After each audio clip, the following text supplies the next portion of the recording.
Hello everyone, this will be the first episode in a semi-regular segment of this channel that I'm going to call Top Tier Star Wars.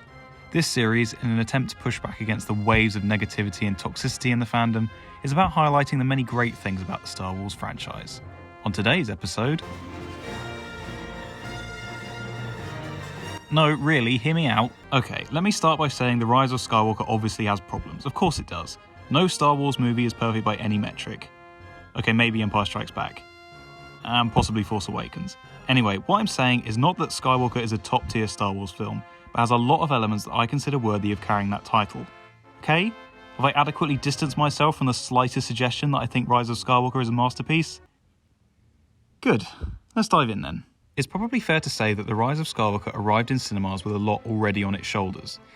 Not only did it have to manage the burden of being the final film in a 3-trilogy, 9-film arc, it also had to contend with the controversy surrounding The Last Jedi, the box office underperformance of Solo, the recent release of similar franchise giant Avengers Endgame, the list goes on. Initially, the response from critics and fans was very mixed, but obviously the negative aspects were massively amplified, as is usually the case. It's kind of funny how both The Phantom Menace and The Rise of Skywalker, the first and final chapters in the Skywalker saga, had great trailers, unbelievable expectations placed on them, and then open to mixed reviews and a bad reputation in the fandom. Again, it's like poetry, so if they rhyme. Not now, George. Now, I'll be the first to admit that I had very mixed feelings the first time I saw the film. My girlfriend, who accompanied me to the midnight showing and was with me on the fraught hour-long bus journey home at 3 AM, can attest to that. This is largely due to the fact that every time I see a new Star Wars film, I'm in a heightened state of anxiety anyway. Any surprises or even the slightest issue is made massively worse in the moment. It's usually by the second or third watch that I've managed to form coherent thoughts, and for me, Skywalker wobbles between a 6 and a 7 out of 10 when it comes to rating it on any kind of technical film review scale. If we're going to talk problems, I can reel those off right now just to get them out of the way. The pacing is all over the place. I really like J.J. Abrams' filmmaking style, but good lord man, take it down a notch. Finn doesn't get nearly enough screen time, the Rey Palpatine stuff generally works, but the reveal itself is clumsy. Post-Spice running past, while important to the themes of the film, clashes with pre-established lore. I'd have liked to actually see the Rey and Rose dynamic, and Pisana is a pretty bland location. In terms of things I like, there's loads to talk about, but I'm going to focus on a few key topics that I feel don't get talked about enough, or get lost amongst all the toxicity surrounding discussions of the film. In the wake of The Rise of Skywalker's release, there was an awful lot made about this film undoing, retconning, or straight up rewriting elements of the previous film. On one side, you had fans praising J.J. Abrams for fixing the perceived problems of Jedi, and on the other, you had people declaring that Abrams had kowtowed to the more toxic elements of the fanbase in order to make a more likeable product. Now, let's make some things absolutely clear. We know from multiple sources, including the Rise of Skywalker art book, that the first drafts of the film were written months before The Last Jedi even came out. So Abrams and his co-writer Chris Terrio had no idea what the fan response would be, let alone how to react to it. Abrams also said in the run-up to The Last Jedi that he thought Rian Johnson's script was so good I wish I were making it. Rian and JJ are on record praising each other's work on multiple occasions, and imagining some kind of animosity between the two for clickbait or point scoring as other fans says a lot more about the people coming up with this nonsense than it does the filmmakers. I'd argue that The Rise of Skywalker builds and takes a lot more from The Last Jedi than it changes, and even those changes are minor and don't detract or contradict the lessons learned in either film. Of course, there's the obvious callbacks and payoffs. Rey and Kylo Ren's Force bond strengthens and is worked well into the Force dyad reveal. Luke's submerged X-Wing is Rey's way off Acto Island. The Resistance mentions the Holdo maneuver, and more. But the real developments are much more thematic. At its heart, The Last Jedi is all about failure. Yoda, Snoke, and Luke all but spell it out to the audience on multiple occasions. I failed.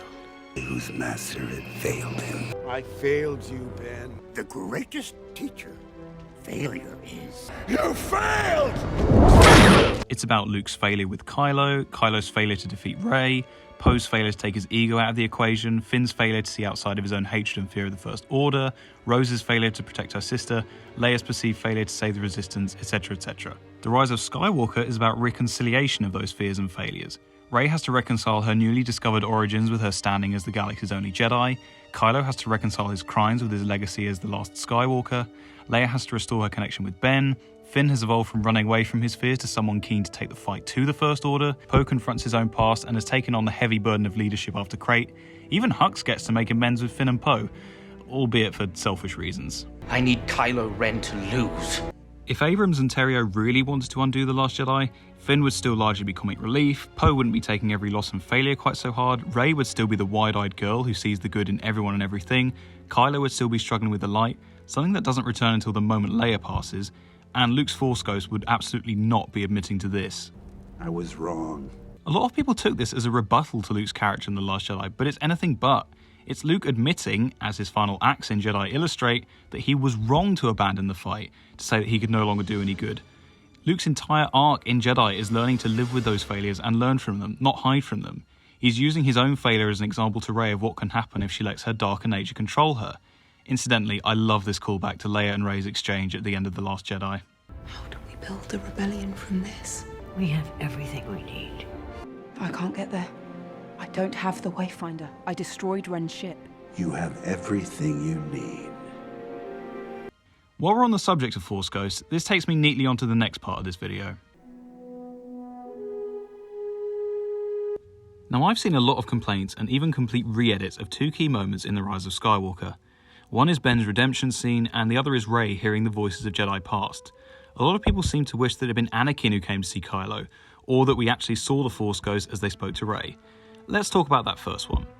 Sure, having the light side version of Anakin speak to Kylo after he spent all this time hearing his grandfather's voice swaying him to the dark side would seem an ideal way to help prove once and for all to Kylo that it's been Palpatine's machinations from the start, and also to see Hayden Christensen in the robes again. However, the key to Ben's redemption is ultimately Leia. Luke told her in The Last Jedi, No one's ever really gone. and she's clung to that. When it comes to the scene between Kylo and his memory of Han, the key here isn't just the beautiful restaging of Han's death in The Force Awakens, but that Leia, Ben's mother, is what bridges the divide between him and the light. Mothers on the whole have been pretty poorly served by Star Wars thus far. Shmi Skywalker gives birth to the Chosen One, then dies to further his character development. Padme gives birth to Luke and Leia and then dies, and is only spoken of once in the rest of the saga. Leia spends most of The Force Awakens in the Resistance base while Han goes to make the sacrifice, and Lyra Erso is murdered in the first 5 minutes of Rogue One. Giving one of the most important moments in Skywalker to Leia, albeit mediated through Han due to the tragic passing of Carrie Fisher, is so important. Abrams, Johnson and others at Lucasfilm have said before that their intention with this trilogy was to centre each film around a member of the classic trio passing the torch. The Force Awakens is Han's movie, The Last Jedi is Luke's, and The Rise of Skywalker should have been Leia's. I genuinely believe Abrams and Terrio deserve real credit for sticking to their guns and managing to make Leia as important as they could in this movie with the circumstances they had, while also being respectful to her memory and with the blessing of her family. Obviously, optics-wise, it's unfortunate that Ben's redemption comes at the cost of another mother's life, but this time it's actually hard to imagine any way around that. As far as the final confrontation and the be with me moment is concerned, I think this is a case of fans wanting their cake and eating it. They'd love this to be an Avengers Endgame moment with all their favourite heroes coming back, appearing from the dead, while at the same time complaining that Rey's line to Palpatine is a copy of Iron Man's to Thanos. I am inevitable. And I am Iron Man. I am all the Sith. And I am all the Jedi. Despite that being a last-minute change to Endgame during reshoots, while Skywalker's script was already written before Endgame came out. They want their big fanboy moment rather than a conclusion to the story that makes sense. In stark opposition to Endgame, The Rise of Skywalker is actually concerned with telling and concluding its own complete story rather than doing a big show-off victory lap. Far more interested in its own central conflict and themes than wheeling out fan service for the sake of that opening weekend frisson. Rey's story in The Rise of Skywalker, and this trilogy overall, is about her search for identity, for a direction or a guide. With the Jedi not appearing to her, Kylo's constant chipping away at her beliefs about her past, the reveal about her parents, and Leia's passing, she's constantly beset by new challenges on the way to forging that identity.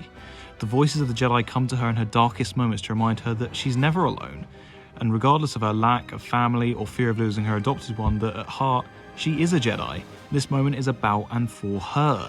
So many fans who claim Rey faces no struggles or is a bad character are so busy denying her actual development they can't stop themselves making her most important moment all about other characters. It's the same reason they can't stand her taking the name Skywalker at the end. It's much easier to make the cynical jokes about a Palpatine stealing the Skywalker name than it is to acknowledge that of course Rey is going to adopt the name of the only family she's ever known that have protected, trained, guided and believed in her. Incidentally, if you're still feeling shortchanged on fan service, I'm delighted to inform you all that The Mandalorian is now streaming on Disney+. Side note, I will be making a Mandalorian video sometime in the future, because boy do I have opinions about that. This brings me to my third and final highlight, and the moment most people can't stop comparing to the portal scene in Endgame. Lando arriving with the civilian fleet to save the day. I'm going to go ahead and say that this moment means more emotionally and thematically than the Avengers moment, and by quite some margin. As Admiral Grist says, "It's not a Navy, sir, it's just people." People. Not a bunch of superpowered beings who were killed and brought back to life with no stakes, but actual people. The civilians, the everyday folk, the ones who bore the brunt of the Clone Wars, the Galactic Civil War, the Cold War, the First Order occupation, those who've had their planet blown up, their city destroyed, who've had their lives thrown into disarray again and again by fascist occupation. The sequel trilogy's democratization of the Force and the associated power and will to do good, whether you're a slave boy, a stormtrooper, a bitter old man, or the heir to the most evil legacy in the galaxy, comes to its fullest conclusion. It also teaches a valuable lesson to audiences.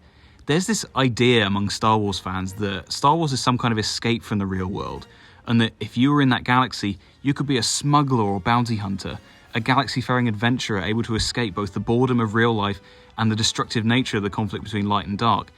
But as real life has recently shown, and as the climax of Skywalker demonstrates, apathy to conflict and the rise of fascism can be just as dangerous, and there will come a point where everyone has to do their part in the fight against evil for the good of all. In the final celebrations of previous Star Wars films, it's always the central heroes being celebrated by cheering crowds. Here, unlike the cheery smiles of Naboo, Yavin, and Endor, there are signs of pain and struggle alongside the joy and relief, even amongst our heroes. Lando looks almost lost amongst the crowd without Luke, Han, or Leia. Chewie is still grieving the loss of his friends. Finn is sobbing. Rey and Poe cling to him with exhaustion more than joy. There's an acknowledgement that everyone here has been through something, have struggled and hurt and emerged a different person. In a very literal evolution of George Lucas' retelling of Joseph Campbell's The Hero with 1,000 Faces, Rey, Finn and Poe are but 3 faces in a crowd of hundreds, whether desert scavenger, former stormtroopers, resistance heroes, civilians, bounty hunters or otherwise, all are celebrating the victory they achieved together. In a franchise that so often forgets the civilian death toll of the fight for freedom and is often criticised for making everything about the Skywalkers and Palpatines, I think that means an awful lot.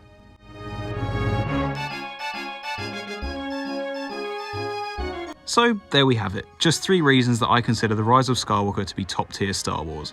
There are so many other elements I could talk about, like the way Kylo and Rey's duel is an elemental and thematic echo of Anakin and Obi-Wan's, how the general production design and visual effects of this trilogy in general are unparalleled in current blockbuster cinema, and about Oscar Isaac's perfect face.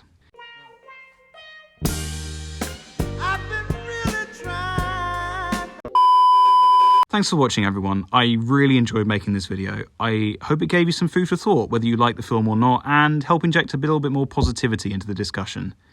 Let me know in the comments below, and I'll see you in the next video. Until then, may the Force be with you.